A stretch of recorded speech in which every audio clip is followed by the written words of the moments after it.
Today we're going to be looking at how to measure angles. Two common ways to measure angles are degrees and also radians. Degrees you've probably been a lot more familiar with. If you have a circle, all the way around this circle, if you start at usually on a positive x and go all the way around, that is 360 degrees. That means if you spin around more than one time, you might say, hey, 270 degrees. If I were to do an angle like this where I spun all the way around and then a little bit more, but each time you're going around the circle 360 degrees. Another way to deal with the circle is we can talk about its measure in radians. Radians is basically based on the length of a radius. So if I took a radius right there and I took a piece of string and laid that radius out along the circle, I would make it about that far. And then if I would do it again, I would make it about there, and then about there, and so on. And each time as I continue to go around, I'd get just short of 6 times around the circle. My drawing isn't perfectly accurate, but you get the idea that if I took this same length over and over, I would make it about 6 times around the circle.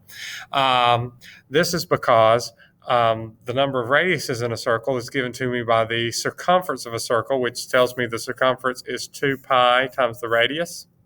So that's why 2 pi is the number of radians in my circle. So 360 degrees is all the way around the circle. 2 pi radians is all the way around the circle. So 360 degrees is 2 pi radians. Radians is a little bit different. The one advantage to radians, though, is you don't have to go all the way to 360. You just go to 2 pi or about 6.28, and you've gone all the way around the circle. So you don't have to have quite as big of a domain of x values to make it around the circle.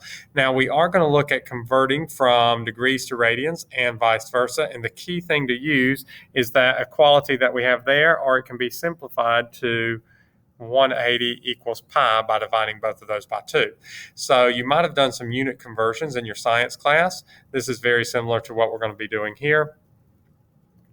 So let's go ahead and try this first one.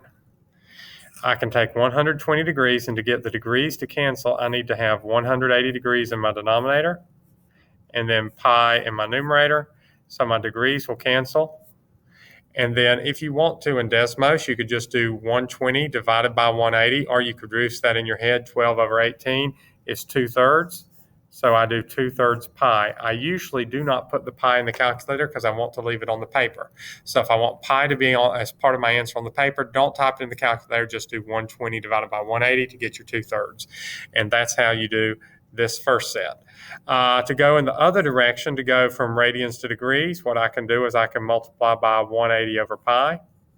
If I want degrees in my answer, it needs to go in the numerator. It's also convenient that the pi will usually cancel out when you do it this way.